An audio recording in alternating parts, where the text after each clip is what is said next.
teman-teman, belajar bareng yuk.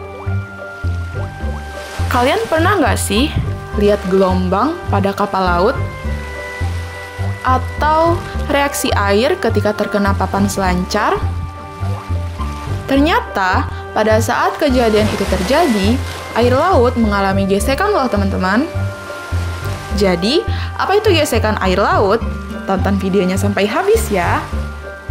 Gesekan air laut atau gesekan arus laut adalah gaya yang muncul akibat interaksi antara pergerakan massa air di laut dengan dasar laut, atmosfer, atau objek lain. Gesekan ini dikenal sebagai gaya hambat fluida atau drag force dan disebabkan oleh viskositas serta massa air yang memberikan perlawanan terhadap pergerakan benda. Nah, apa aja sih jenis-jenis gesekannya? Mari kita pelajari. Yang pertama, ada gesekan permukaan atau skin friction.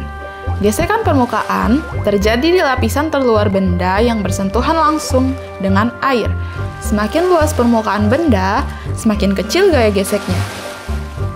Contoh dari gesekan permukaan adalah papan selancar yang meluncur di permukaan air. Papan selancar ini mengalami gesekan permukaan.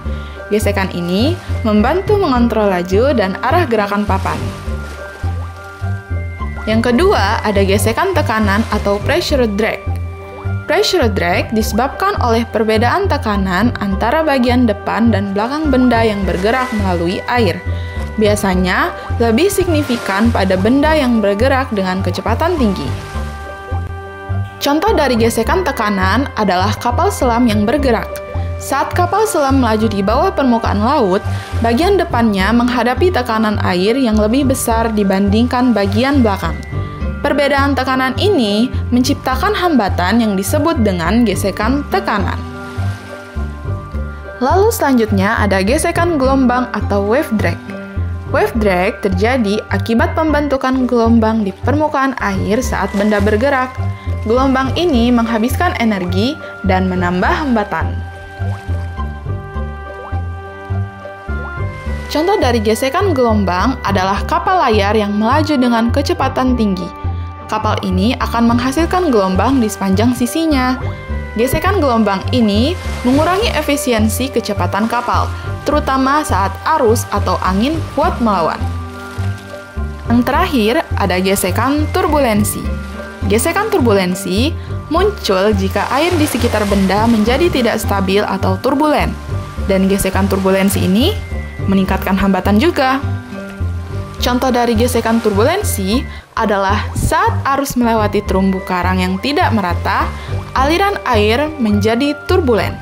Turbulensi ini dapat mempengaruhi pola distribusi sedimen dan nutrisi di sekitar ekosistem karang. Dari beberapa jenis gaya gesekan air laut tadi, gesekan arus laut juga memiliki dampak, yaitu yang pertama, penggunaan energi. Kapal atau perahu membutuhkan lebih banyak bahan bakar untuk melawan gesekan. Yang kedua, ada efisiensi gerak. Organisme laut seperti ikan dan paus telah berevolusi untuk mengurangi gesekan, misalnya melalui bentuk tubuh streamline. Lalu, ada juga erosi. Gesekan antara arus laut dan benda tetap seperti terumbu karang dapat menyebabkan abrasi.